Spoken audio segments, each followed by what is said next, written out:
Salmo número 4, vamos ler as Escrituras, que diz assim: responde-me quando clamo, ó Deus, da minha justiça. Na angústia me tens aliviado, tem misericórdia de mim e ouve a minha oração. Ó homens, até quando tornareis a minha glória em vexame? E amareis a vaidade e buscareis a mentira? Sabei, porém, que o Senhor distingue para si o piedoso. O Senhor me ouve quando eu clamo por ele. Irai-vos e não pequeis. Consultai no travesseiro o coração e sossegai. Oferecei sacrifícios de justiça e confiai no Senhor. Há muitos que dizem: quem nos dará a conhecer o bem? Senhor, levanta sobre nós a luz do teu rosto. Mais alegria me puseste no coração do que a alegria deles, quando lhes há fartura de cereal e de vinho. Em paz me deito e logo pego no sono, porque, Senhor, só tu me fazes repousar seguro. A versão da Passion, que está ali à disposição, se você quiser adquirir, que nós traduzimos e publicamos pela editora Chara, diz assim acerca desse salmo: Deus, tu és a minha justiça, meu campeão defensor. Responda-me quando eu clamar por ajuda. Sempre que eu estava em aflição, você me ampliava. Estou sendo pressionado novamente, preciso da sua gentileza imediatamente. Conceda-me a sua graça, ouça a minha oração e liberte-me. Escutem-me, vocês, elite entre os homens. Até quando você vai difamar a minha honra e arrastá-la para a vergonha? Você nunca vai parar de me insultar. Até quando você vai colocar seu coração nas sombras, perseguindo suas mentiras e ilusões? Que nunca nos esqueçamos de que Yahvé faz maravilhas para cada um dos seus amantes devotados. E é assim que sei que Ele responderá a todas as minhas orações. Tremam diante do Senhor e não pequem contra Ele. Fiquem quietos na sua cama e examine seu coração diante dEle. Traga ao Senhor um sacrifício de justiça e confie nele. Senhor, prova que eles estão errados quando dizem: Deus não vai ajudar você. Deixe a luz do seu rosto radiante romper e brilhar sobre nós. O intenso prazer que você me dá supera a alegria do tempo da colheita, ainda mais do que quando os colhedores contemplem seus grãos amadurecidos e quando o seu vinho novo transborda. Agora, por tua causa, Senhor, me deitarei em paz e o sono virá imediatamente, pois não importa o que aconteça, viverei sem medo.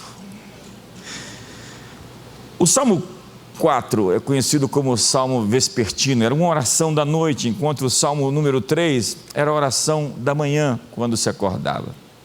Esse salmo é intitulado ao músico mor com instrumentos de corda, um salmo de Davi, portanto uma canção, uma música.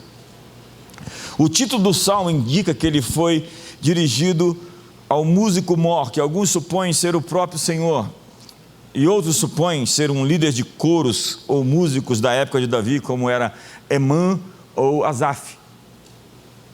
O título também nos diz que a canção foi deliberadamente escrita para ser acompanhada por instrumentos de cordas. Este é um salmo que fala de oração, de confiança, de descanso. Então muitos autores o usaram para ensinar sobre fé prática em tempos de pressão. Davi derramou sua queixa contra os inimigos caluniadores e encontrou paz e refúgio em Deus, confiança em Deus na angústia. É assim que começa o salmo. A estrutura do salmo número 4 é Deus, Davi e a conversa de Davi com Deus e com os homens, a conversa de Davi com Deus e a conversa de Davi consigo. Primeiro, Davi fala com Deus. Está lá, verso número 1, vamos ver o texto. Responde-me quando clamo, ó Deus da minha justiça, na angústia me tens aliviado, tem misericórdia de mim e ouve a minha oração. Veja que Davi é um homem apaixonado. Você abre o livro dos Salmos e você vai ver um homem que é capaz de ser profundo no que fala. Ele está tratando com suas emoções diante de um médico, de um psicólogo, de alguém, um terapeuta que pode ajudá-lo. Na verdade, Davi é esse homem que se põe sobre o divã de Deus, e ele está ali abrindo o coração e falando com Deus de uma maneira catártica, e está sendo ao mesmo tempo respondido. E ele é realmente intenso. A sua oração não é água com açúcar, não é uma oração superficial ou leve. Ele está ali rasgando a alma. Havia paixão no clamor de Davi, e ele precisa da atenção de Deus de uma maneira dramática. E ele diz: responde-me quando clamam. A palavra, além do vernáculo, no texto original do hebraico, não é só responder, mas dar uma atenção ativa. A palavra hebraica usada, anene, significa não apenas me ouça, mas me responda, me dê uma palavra, faça uma intervenção perceptível. Responde-me é um apelo por uma voz, por uma direção, por uma saída. Davi não pede só que Deus ouça em silêncio, ele pede uma voz que fale no meio da noite, no meio da tempestade, das críticas, calúnias e mentiras que inventaram contra ele. É como se Davi dissesse: as vozes ao meu redor estão me perturbando, mas eu preciso da tua voz para aquietar o meu coração. Spurgeon diz que esse salmo é o grito do homem que não suporta o silêncio de Deus. É o salmo da alma que pede não apenas ouvido, mas respostas. Quantos aqui precisam de respostas? O Salmo 4 é uma oração que transforma o silêncio da noite na expectativa por uma voz. Você já fez essa jornada? Eu muitas vezes. É quando você vai dormir e você está na expectativa de uma voz, uma direção, uma palavra. Falta poder na oração de muitos porque há pouca paixão. Deus quer que nós nos importemos profundamente com as coisas com as quais Ele se importa profundamente. E o profeta Isaías certa vez falou com tristeza: já não há ninguém que invoque o teu nome, que se desperte e te detenha, porque esconde de nós o rosto, nos consomes por causa das nossas iniquidades. Isaías está falando: há pouca oração, há pouco clamor, há pouca intensidade. Davi, no entanto, ele é rasgado, ele se expõe, ele se derrama, ele grita, ele chora, ele clama ao Deus da sua justiça. Davi, como eu já disse muitas vezes, é o meu professor de oração. Sim, esse homem sabe chegar no trono da graça e lidar com os seus conflitos, com suas contradições internas, com suas emoções que estão o perturbando. Por vezes ele disse: socorro, Deus. A maneira como ele se expressa para Deus é uma maneira tão legítima, tão genuína, que ele foi apontado pelo próprio Deus como um homem segundo o coração de Deus, porque ele não é dissimulado, ele não falsifica, ele não imposta a voz. Eu vejo algumas orações, eu falo: essa oração é mais performance do que expressão verdadeira do interior de alguém buscando por Deus. Diga para o seu irmão: está um silêncio aqui. Deus da minha justiça, responde-me. Deus é a fonte e o defensor da justiça, não apenas quem julga, mas quem também declara alguém justo. Deus não é apenas justo em si mesmo, Ele é a fonte e defensor da justiça do salmista. Sim, Jerônimo, o autor da Vulgata, da tradução Vulgata latina, chama a atenção que o Deus da minha justiça não é justiça própria, mas a justiça que é recebida de Deus. Davi sabia que a sua justiça vinha de Deus e não de si mesmo. Ele invoca o Deus que o justifica. Que incrível isso! A justificação está presente aqui no Antigo Testamento. Ele então lembra dos livramentos passados. E como disse Spurgeon, chama este início de a súplica da meia-noite. Como eu disse, é uma oração noturna, feita antes de dormir. E ele diz: a fé começa lembrando os livramentos de ontem, para sustentar a esperança do hoje. Há uma inteligência dentro dessas orações. Não são orações fortuitas, são orações direcionadas, feitas com muita intencionalidade. Na angústia me tens aliviado, disse ele. Literalmente, quando estive no estreito, me puseste em um lugar largo. A imagem é que alguém está em sufoco, pressionado, sem respiração e sem espaço. E Davi está dizendo: você me aliviou um dia, você me deu socorro uma vez, e eu estou esperando outra vez que você faça o mesmo. Deus havia usado de misericórdia no passado, e Ele está acreditando em ajuda futura, com base naquilo que Deus já fez. Na angústia me tens aliviado, tem misericórdia de mim e ouve a minha oração. A palavra alívio literalmente significa: no estreito me puseste em espaço largo. Diga para o seu irmão isso: no estreito me puseste em espaço largo. Quantos querem um espaço largo? Quantos se sentem às vezes apertados e precisam que Deus amplie sobre os seus pés o caminho? Uma imagem então de sufoco é substituída por um respiro, por um alívio. Respira fundo aí então, ó.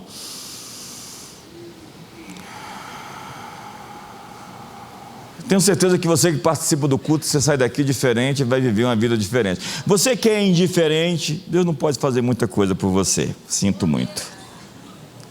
Diga para o seu irmão: sinto muito.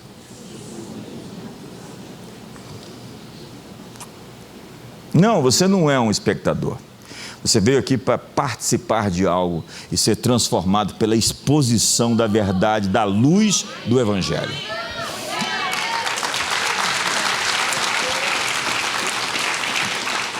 Rashi é um rabino, um dos principais rabinos da tradição judaica. Ele vê nesse verso 1 a expressão "quando clamo", uma lembrança do Êxodo. Israel clamou no Egito e Deus os tirou do estreito para o largo. Acho que essa é uma palavra rema para muita gente aqui essa manhã. O Egito é o lugar estreito, apertado, é a escravidão. E Deus os arrancou do lugar estreito para um lugar amplo, um lugar vasto. Eu sinto que Deus tem uma palavra para você nesse próximo mês que começa amanhã. Deus está tirando você do lugar apertado e estreito para um lugar amplo, para um lugar espaçoso, para um lugar onde você vai comer e regozijar-se na bondade de Deus, que te tirou da terra da servidão e escravidão com mão forte, braço estendido, para lhe levar à terra prometida, que mana leite e mana mel. Deus tem uma promessa para cumprir sobre aqueles que acreditam e celebram o seu nome. E Davi aplica isso à sua própria vida. Tem misericórdia. Haneni é a expressão hebraica. Ele implora por graça, por favor imerecido. Ele está dizendo: eu quero ser tratado melhor do que eu mereço. E eu creio na tua bondade, que faz nascer o sol sobre bons e maus, faz chover sobre justos e pecadores. Sim, tem misericórdia. Então Davi primeiro fala a Deus e depois fala aos homens. Ele diz: ó homens, até quando tornareis a minha glória em vexame? E amareis a vaidade, e buscareis a mentira. Eu não sei se eu estou enganado, mas teve um sujeito, um influencer, que foi acusado de uma série de crimes contra crianças, e eu não sei se eu vi direito, me passou muito rápido, que alguns fãs foram até o presídio para, prestigiar ou celebrar aquela pessoa que tinha sido presa por esse infame crime de mexer com crianças. É verdade que a gente tem na sociedade esse tipo de gente? Isso é o fundo do poço, com o alçapão ainda aberto para o mais fundo ainda. Nós estamos vivendo em uma sociedade de extremos, onde há quem ainda celebre o abominável. A Bíblia diz que dar honra ao insensato é abominação a Deus. Então vejamos o texto. Sabei, porém, que o Senhor distingue, eu gosto dessa palavra, para si o piedoso. O Senhor me ouve quando eu clamo por Ele. Ó homens, não se refere a expressão ao povo geral, mas a gente influente e poderosa. Quanto mais você cresce, mais inimigos você vai atrair para você. Lembra do Salmo 3, o Salmo anterior? Ele está dizendo: como cresceram os meus inimigos, muitos são os meus adversários. Eu estou nessa página. E se você quiser crescer, e se você quiser algum tipo de desenvolvimento, se você se colocar na vitrine, se Deus te fizer prosperar em algum sentido, prepare-se, porque adversários vão sobrar, inimigos gratuitos, na linguagem de Davi mesmo, gente que de graça vai te odiar. O fato é que Davi está lidando com opositores, e não são qualquer tipo de opositores, é gente poderosa. E por quanto tempo, é a pergunta de Davi, por quanto tempo os ímpios continuarão o importunando? Até quando os inimigos vão o caluniar e mentir sobre ele? Qual o prazo de validade dessa gente que ama a vaidade e busca a mentira? Por quanto tempo, é a pergunta de Davi. É uma pergunta também de muita gente aqui. Até quando? Por quanto tempo? Até quando, ó filhos dos homens, transformareis a minha glória em vergonha? O foco desse salmo não está na segurança física de Davi, como em outros salmos, mas está na sua reputação, que está sendo atacada por homens ímpios que o caluniavam. Se isso aconteceu com você algum dia, se você realmente viveu alguma história semelhante à de Davi, você faz parte de uma galeria de gente muito ilustre. Jesus disse: bem-aventurados sois quando vos perseguirem e mentindo vos injuriarem. Regozijai-vos, porque grande é a vossa recompensa. Porque fizeram isso com os profetas, com Jeremias, com Isaías, com Zacarias, fizeram isso com os apóstolos, com Paulo, com Pedro, fizeram isso com Jesus. Então você faz parte desse grupo de ilustres perseguidos por conta da verdade e da justiça. Fique alegre, se regozije, porque Deus vai dar uma resposta a isso.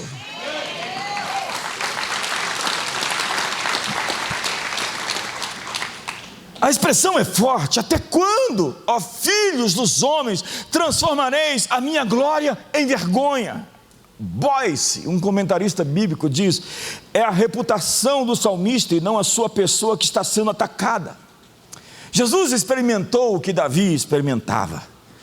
Homens ímpios tentaram transformar quase todas as coisas gloriosas do seu ministério em vergonha. Até depois da ressurreição, acredite, eles pagaram os soldados que fugiram quando houve o tremor, quando a pedra rolou, quando um anjo com um relâmpago no rosto apareceu, e eles não viram, porque senão eles não tinham se vendido tão barato assim, mas eles foram pagos para dizer que o corpo de Jesus tinha sido roubado. E diz a Bíblia em Mateus 28, que até aqueles dias essa informação era dita como verdadeiro, era uma calúnia, uma mentira, que tinha sido divulgada e tida como verdade por aqueles que estão dispostos a acreditar em qualquer infâmia que seja dita. E a palavra, expressão, casave, mentira, é um engano deliberado, é uma fraude. Mas a resposta a isso está no próximo versículo. Verso 3 diz: sabei, porém, que o Senhor distingue para si o piedoso. O Senhor me ouve quando eu clamo por Ele. Sabei, porém, que o Senhor distingue para si. Distinguir é separar, é pôr à parte, é tratar de forma especial. Deus trata de maneira especial a gente que é dele. É como disse o profeta: naquele dia farei separação entre o justo e o injusto, entre aquele que me serve e aquele que não me serve. A palavra piedoso é aquele que vive em aliança com Deus, marcado pela hesed, a graça, a fidelidade. E o contraste é que enquanto os homens zombam, Deus distingue. Enquanto eles acusam, Deus ouve. Os homens maus transformam glória em vexame. Homens justos verão Deus transformar vexame em glória. Alô? Alguém está comigo até aqui? Então o mundo pode rir de você, mas Deus está distinguindo você. Porque disse Colossenses, Paulo aos Colossos: vocês morreram, e a vida de vocês está oculta, escondida, juntamente com Cristo, em Deus. Nós temos nossas vidas escondidas nele, e Ele ouvirá quando clamarmos por Ele. Sabei, porém, que o Senhor distingue para si o piedoso.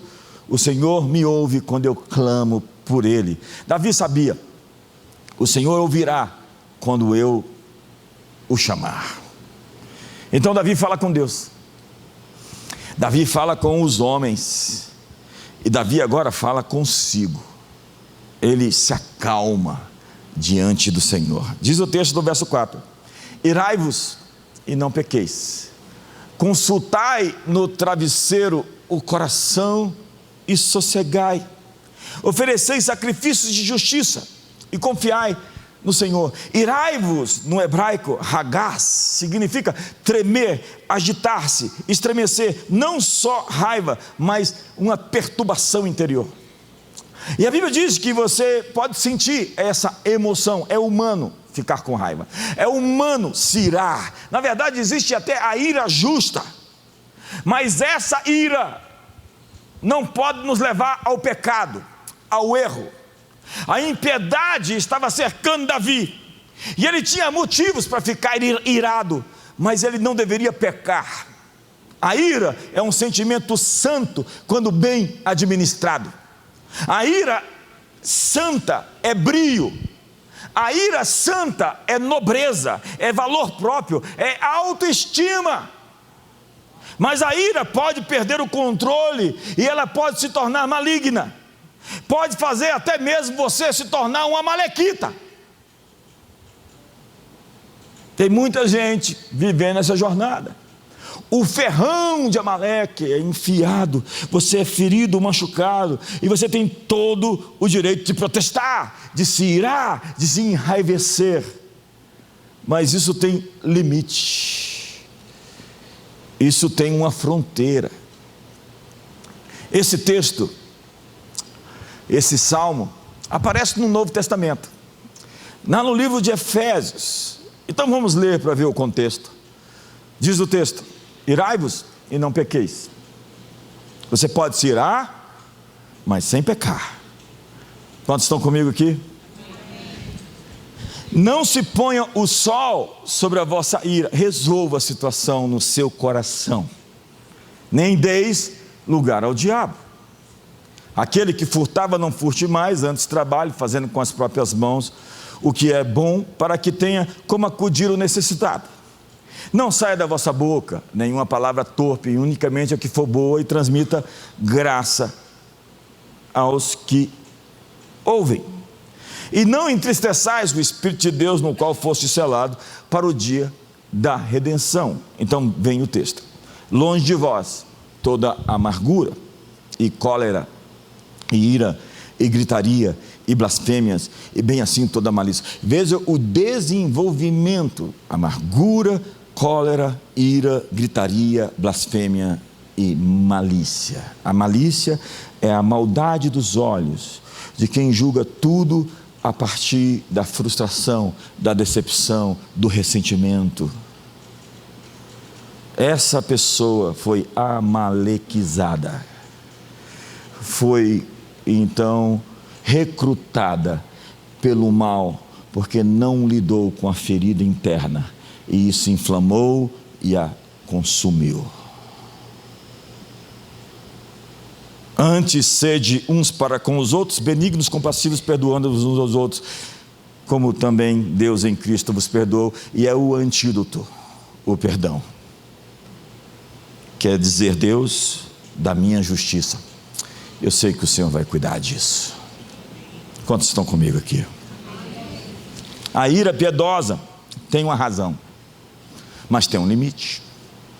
Já uma ira ímpia se transforma em gritaria, em barraco, em blasfêmia,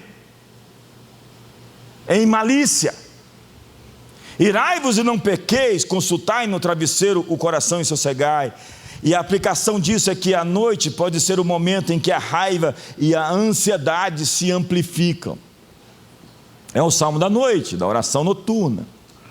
E vai tratar com esse momento em que você está pronto para descansar, mas o seu cérebro está acelerado e o seu corpo, apesar de cansado, não consegue relaxar, porque a sua mente não para. O Salmo então nos ensina a transformar o travesseiro em um lugar de exame interior, de meditação, de reflexão. Consultai no travesseiro o coração e sossegai, é hora de descansar. A ideia é falar consigo no silêncio da noite e relaxar. A palavra é ficar calado, em repouso. Diz o texto de Provérbios que o estulto precisa verbalizar a sua dor. O idiota, o insensato, precisa falar todo o tempo como está ferido, como foi de alguma forma machucado. E diz o texto de Hebreus: não haja em vós raiz de amargura que brotando vos perturbe e contamine a rapaziada. Tem gente que vive expressando o que deu errado, sua decepção, sua frustração se torna notícia, informação. Ela tem que dizer, falar, repetir. E o texto disse: consultai no travesseiro o coração, sossega. Empurra o irmão do lado com carinho e diga: sossegai.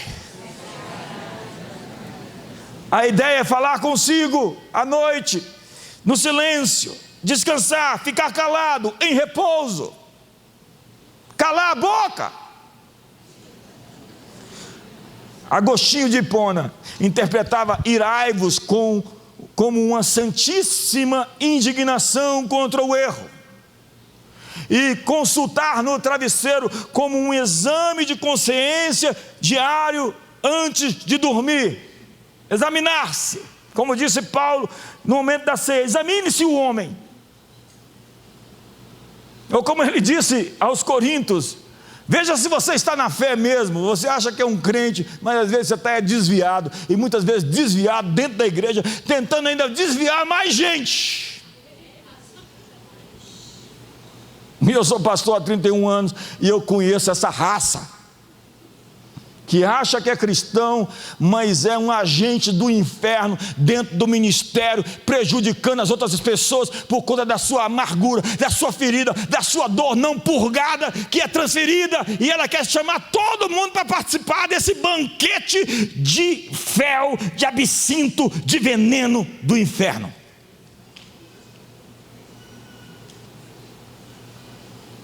Diga para o seu irmão do lado: continua um silêncio aqui hoje.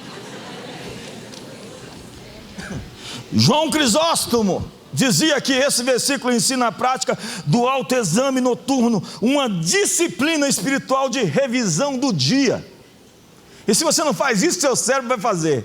E o seu cérebro está fazendo enquanto você está dormindo. E você está sonhando com todas essas coisas mal resolvidas. E você acha que é uma revelação e é só a perturbação daquilo que ainda não foi digerido no cérebro. Porque o seu cérebro tem um sistema de digestão, assim como o seu intestino. E quando você não digere emocionalmente as coisas, elas vão se aparecer, sair à superfície como assombros, fantasmas, poltergeists, e vão te assombrar.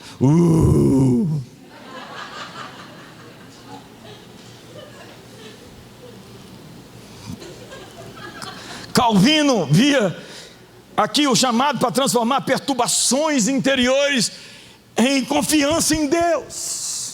Charles Spurgeon comentava: a cama é um bom lugar para orar e um bom lugar para se arrepender.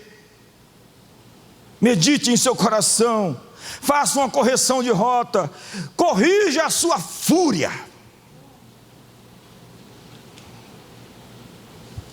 Oferecei sacrifícios de justiça e confiai no Senhor.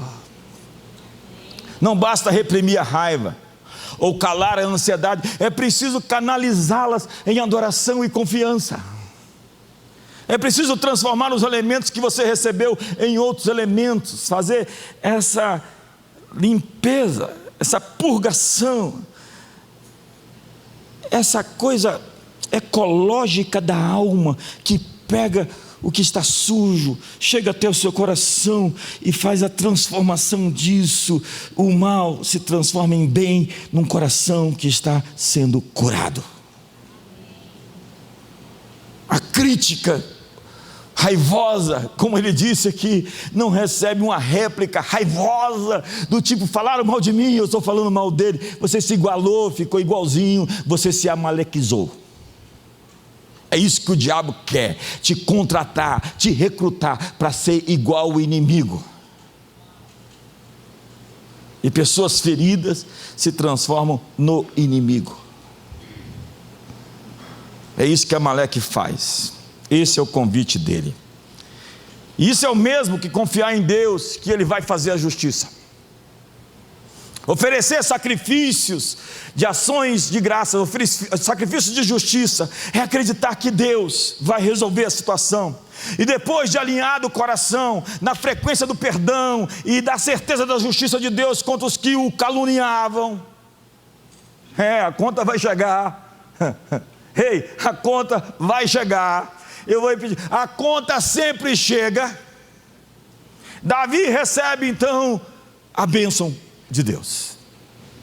Verso 6: há muitos que dizem: quem nos dará a conhecer o bem? Senhor, levanta sobre nós a luz do teu rosto. Dá uma resposta para isso. Mas a alegria me puseste no coração do que a alegria deles, quando lhes há fartura de cereal e de vinho, em paz me deito e logo pego no sono, porque só tu me fazes repousar em segurança. Respira fundo de novo aí, vamos lá.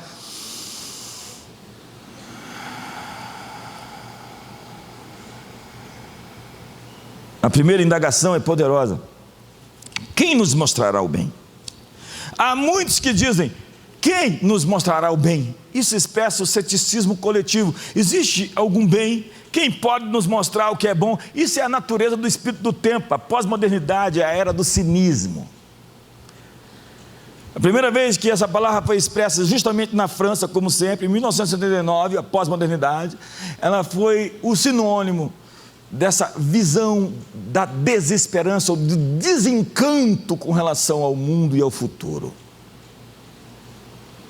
Então é essa era de cínicos que resolveram esperar menos da vida e simplesmente não criar expectativas e não projetar, não sonhar, não imaginar, não investir, não acreditar.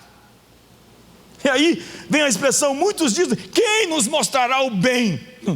Alguém pós-moderno lá nessa época. É a voz da cultura, da incredulidade, da desesperança, do desencanto.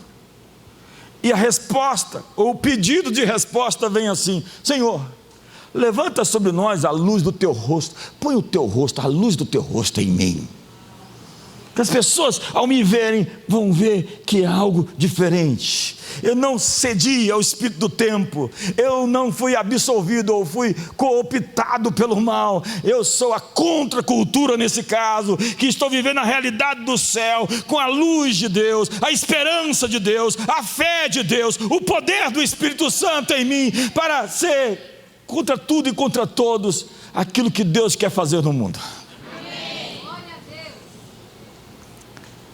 Luz do rosto é símbolo de presença, favor, orientação e graça. Quando muitos não têm rumo, quando muitos não têm destino, quando muitos estão perdidos, eu tenho direção de Deus, porque eu comecei o salmo dizendo: responde, meu Deus, responde-me, e me responde logo. Eu preciso de uma direção para esse assunto. Nós todos precisamos de uma voz, em meio a tantas vozes de crise, de notícias, de redes sociais, de opiniões. Está terrível. Ler os noticiários, assistir televisão hoje é um ato perigoso.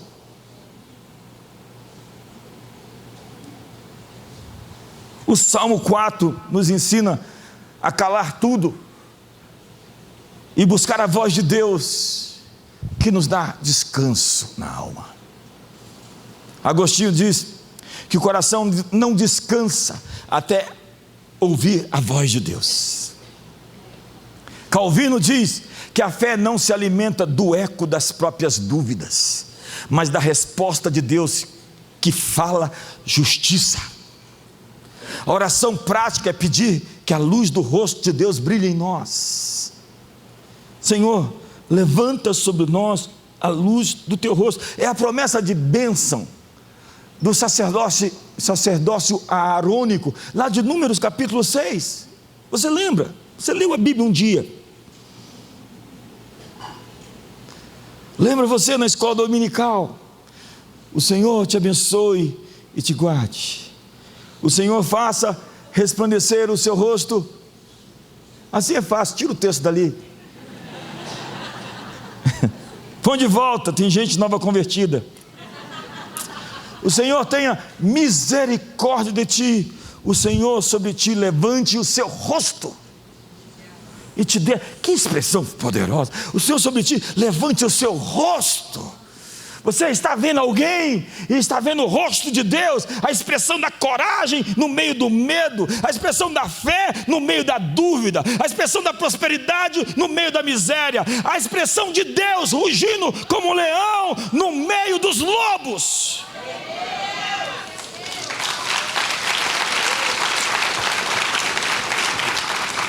Diga para o seu irmão: eu quero ver Deus na sua vida, irmão.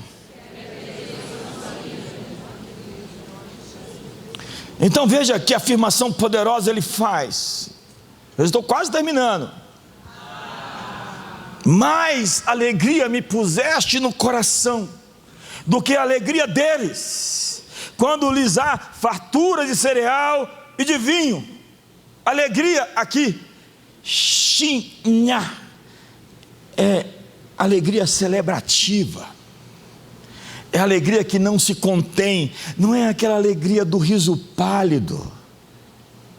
É aquela alegria de euforia, quando o seu time está ganhando, final de Copa do Mundo, quando você sabe que está vencendo, quando você não consegue se conter, quando você recebe aquela incrível notícia poderosa, quando você é chamada para casar com aquele príncipe cheio do Espírito Santo, rico, bonito.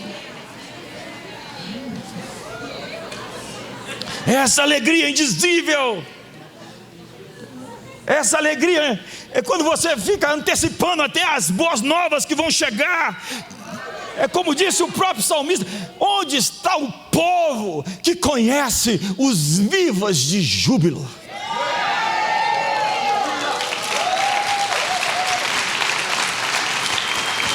Tem uns cristãos que esqueceram de combinar com o seu rosto e com o seu corpo a alegria. Você está feliz com Jesus?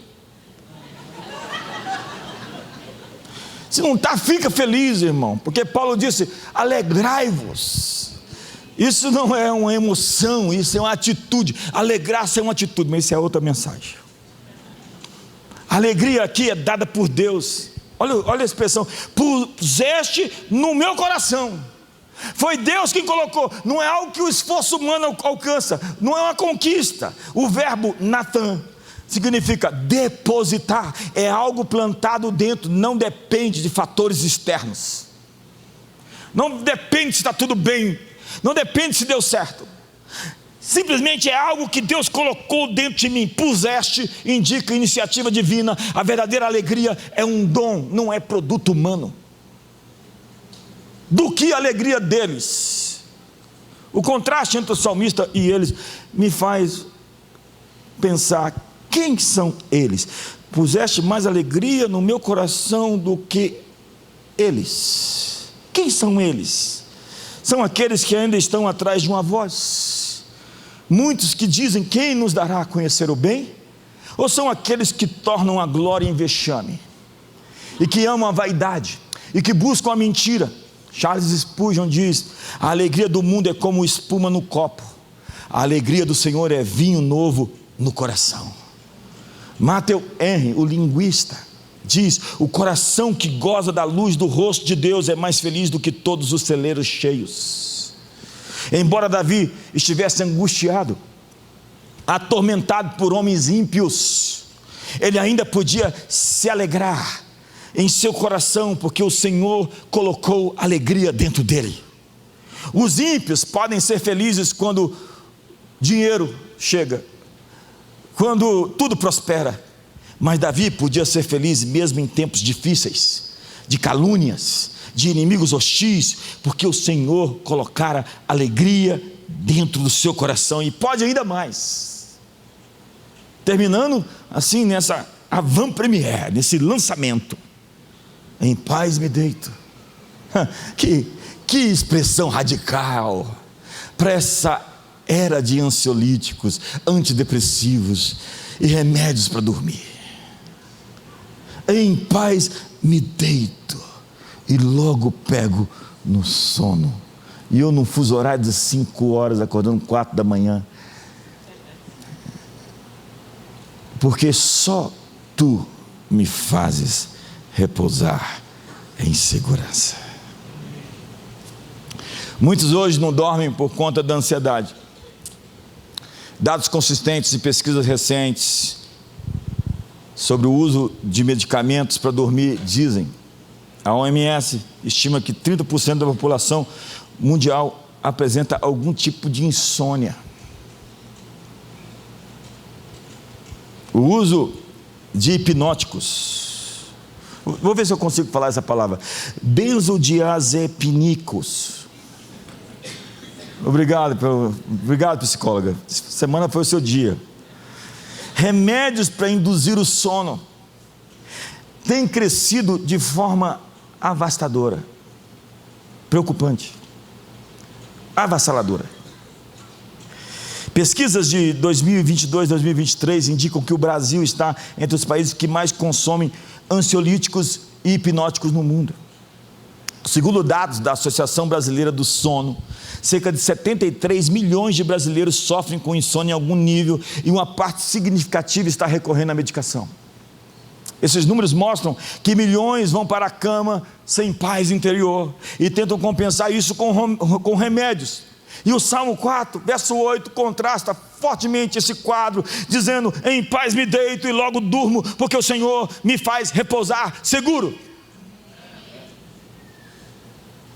E não é apenas paz, a palavra aqui que é a palavra Be-Shalom, mas completude, segurança, integridade. Os antigos puritanos sempre usaram esse texto como a oração da noite. Eles sempre recitavam isso antes de dormir. Era o hábito de encerrar o dia com confissão, gratidão e confiança. Dwight Moody citava o verso 8 em seus apelos evangelísticos, mostrando que a paz para dormir vem de uma consciência limpa, lavada pelo sangue do Cordeiro. Matthew Henry chama esse salmo de a oração vespertina de um santo. Ele diz que a oração antes de dormir é uma disciplina que encerra o dia no altar de Deus e abre a noite com confiança. John Wesley lia esse salmo como a expressão da santidade prática.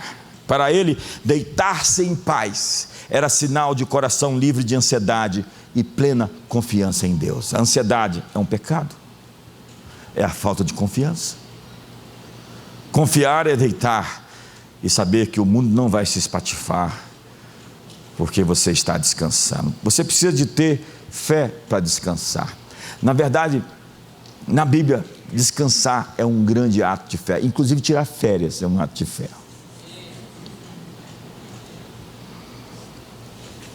Davi dormia bem à noite, mesmo cercado pelos ímpios. E o que não falta é ímpio hoje, irmão. Sua segurança vinha do Senhor, não das circunstâncias ou dos seus sentimentos. Nós podemos imaginar então um homem deitado para dormir, atormentado por tudo, e seus inimigos e falsos amigos que estão falando contra ele. Davi poderia ser esse homem, mas em vez disso, ele confiou em Deus. Por que você valoriza tanto o que eles dizem? Sabe, ele tinha uma alegria que o mundo não poderia tirar, mesmo com todas as calúnias e mentiras que inventaram contra ele. Em seus provérbios do almanaque do pobre Ricardo, Ben Franklin deu um bom conselho. Já que não posso governar a minha própria língua, mesmo com minhas próprias forças, como posso esperar governar a língua dos outros? Pois só tu me fazes habitar em segurança. Repousar seguro é literalmente em solidão e em segurança. A ideia é, mesmo sozinho, cercado por perigos, Deus é guarda suficiente. Davi encontrava segurança em sua solidão com Deus. Mas tem gente que não consegue ficar sozinho porque não tolera a si mesmo. E tem gente que está sozinho mesmo no meio de uma multidão, porque a intimidade é a verdadeira relação com os outros, e solidão é a ausência de intimidade. Tem pessoas que têm muitos amigos no Instagram, nas redes sociais, e há muitas pessoas que têm relacionamentos extremamente superficiais, não são profundos, viscerais. Davi encontrava segurança, e o pensamento da palavra seguro é na solidão ou na reclusão. A palavra se refere àquele que adormece. Essa é uma concepção gloriosa do sono. O justo tem em um travesseiro mais macio que os reis, porque a sua confiança está em Deus. E para terminar, Spurgeon chama esse verso de o versículo do travesseiro, ideal para ser recitado antes de dormir, como a oração vespertina. E os puritanos tinham o hábito de terminar os cultos domésticos noturnos lendo esse versículo, chamando de o selo da paz do lar. O descanso, então, é um ato de fé. Dormir é admitir, eu não sou Deus, o mundo não depende de mim, e Ele vai governar enquanto durmo. Como diz o Salmo 127, aos seus amados Ele dá enquanto dorme. Então Ele vai trabalhar para você enquanto você descansa. Fique de pé hoje.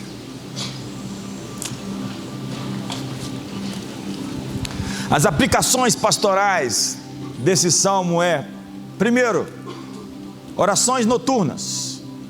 Precisamos ensinar a igreja a encerrar o dia em confiança, entregando as batalhas para Deus. Há um ditado entre os executivos que disse: apague as luzes ao sair.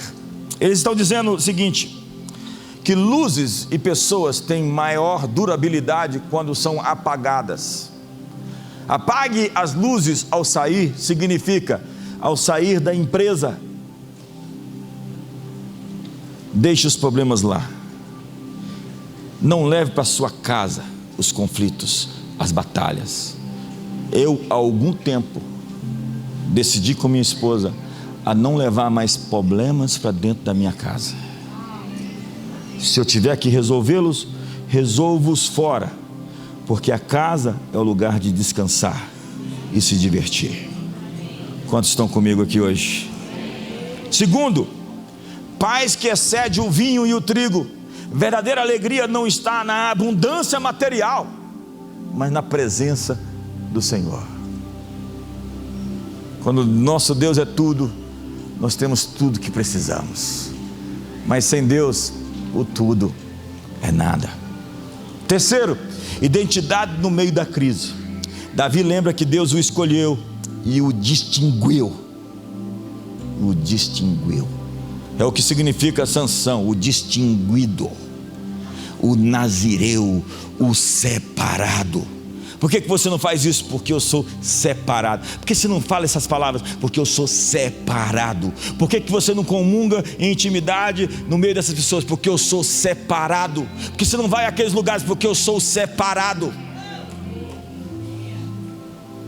Distinguido. Eu sei quem eu sou. Quarto, disciplina espiritual. Parar para refletir em silêncio diante de Deus é um antídoto contra a ansiedade. A ansiedade é você ficar mastigando o que pode dar errado, um problema, uma crise, 1000 projeções do que pode dar errado. Isso te torna ansioso. A fé é mastigar uma promessa, é meditar no que Deus disse, é dizer: Ele falou, passarão céus e terra, mas a sua palavra jamais passará. Ele prometeu e eu vou confiar, e Ele é galardoador daqueles que têm fé e acreditam nele. Quem acredita faz um depósito em alguém que não pode mentir. Abraão creu e isso lhe foi imputado por justiça. A sua fé é um depósito. Você pode ter confiado na pessoa errada e ter dado errado, mas ao confiar em Deus, nunca vai dar errado. Pode até parecer que deu, mas só pareceu. Espera mais um pouco, porque vai funcionar. E por último, descanso como fé prática. Descansar é no vosso descanso, na vossa confiança, que está a vossa força. É o que Isaías está falando. Você tem força quando você está descansado. Quando você vive estressado, você perde sua inspiração. Os problemas se agigantam, pequenas coisas se tornam em montanhas. Você fica ofensivo ou ofendido com qualquer coisa. O cansaço é um grande inimigo, e descansar é um ato de fé, é uma fé prática. Dormir é confiar que Deus trabalha enquanto descansamos. Não é ligar o dane-se, não.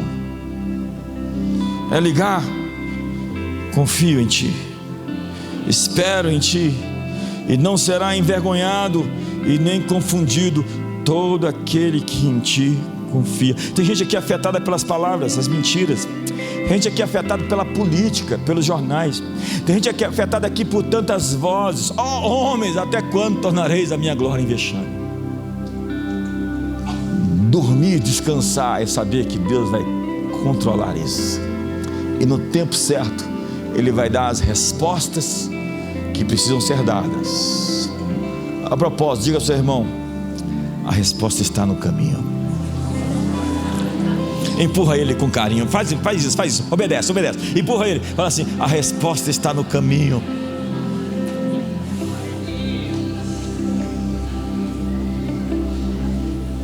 Qual que é a missão de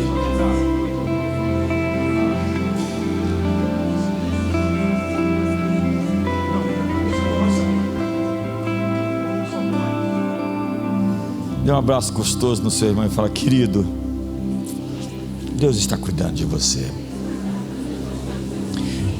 Lança sobre Ele toda a sua ansiedade.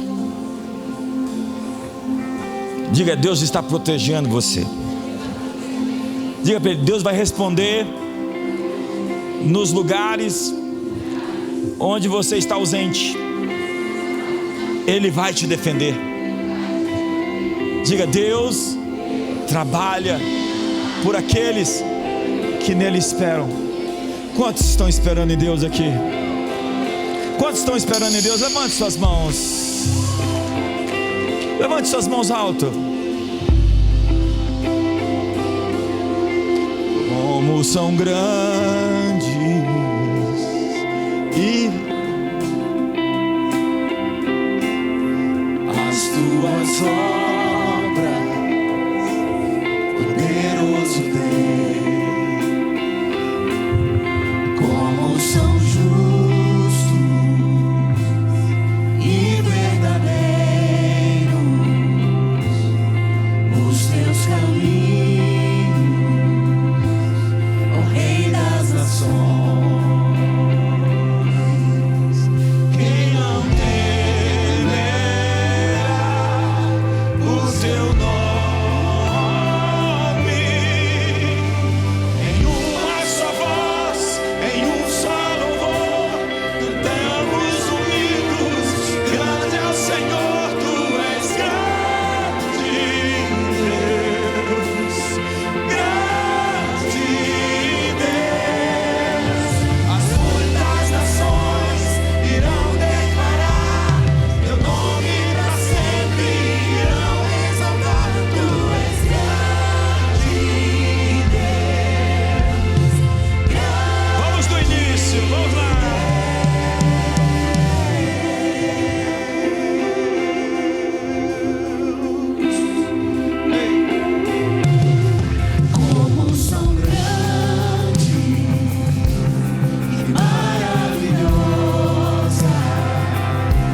meus filhos